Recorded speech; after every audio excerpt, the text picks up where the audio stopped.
Hello kaibigan, gusto mo din bang malaman kung kumikita ka ba sa may TikTok kapag nag-a-affiliate ka ng mga products na binibenta tapos nagkakaroon ka ng commission? Pero dahil hindi mo nga nakikita kung meron bang umorder ng products na ina-affiliate mo or nung ini-endorse mo, kailangan mo i-download tong TikTok Studio. Pwede mo siyang hanapin sa Play Store or App Store kung naka-iPhone ka.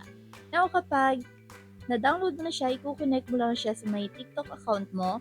Then, open na natin yung TikTok Studio para makita natin yung ating kinikita. So, usually, mas mahirap kasi siyang hanapin dun sa mismong TikTok app natin. Kaya kailangan natin i-download to. Kasi dito, mas madaling i-monitor yung mga pwede natin pagkakitaan sa TikTok at mas madaling nga makita kung meron ng umorder ng products na nilagay mo sa video mo or ginawan mo ng video. So dito, pupunta lang tayo dito sa may monetize. Tap natin yung dollar sign, may lower part. And hintayin lang natin mag-load. At habang hinihintay pa natin mga kaibigan, huwag mong kalimutan mag-like and subscribe. Thank you so much.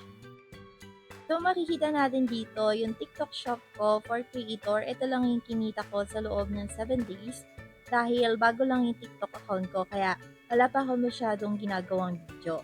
Anyway, so dito makikita natin yung balance ko dito ay 0.99 and 0.12. Kapag tinap natin dito yung balance, makikita natin yung source kung saan nanggaling yung ating pera dito. So dito makikita natin yung other programs is 0.15. So nakadepende yan. Kung meron pa kayong ibang pinagkakitaan sa TikTok, maaaring mag-live din kayo at kumita sa pag-live. So dito sa TikTok Shop for Creator, tingnan natin to. So yung akin wala akong pinupost sa shop ko. Ang ginagawa ko, nag-affiliate lang ako ng mga products. Nagpo-post lang ako. Tapos kapag may umorder, bibigyan ako ng commission. So tap natin yung continue. And by the way, kung interesado nga pala kayo kung paano pa bang kumita sa mga online, pwede kayong mag-comment sa ating comment section at gagawa natin ng mga video kung paano nga bang kumikita sa online. So, hindi lang naman yung TikTok ang pwede natin pagkakitaan. So, dito makikita niya available balance ko ay ito. Tapos, makikita natin yung ating affiliate orders. Tap natin to.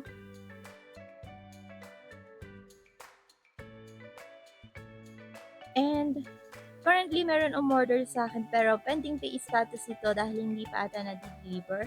And ang estimation commission nito ay 7.40. So yung total amount na napili kong gawa ng video ay 148 pesos. Then ang makukuha ko dyan is 7.40. So okay lang naman yan kahit maliit lang yung commission natin kasi kapag madaming umu-order, syempre tumataas din yung total na makukuha natin. Depende yan kung marami tayong mapapa-order din sa product. Hindi pa natin nakukuha yung commission dahil ito ay kailangan pang matapos yung return period bago maibigay sa atin yung ating commission. So, once na okay na yung return period or natapos na yun, ma-add na to sa ating total. So, ganun lang yung paraan para makita natin yung kinikita natin dito sa may TikTok. So, hanggang dito na lang ang video natin mga kaibigan and see you around!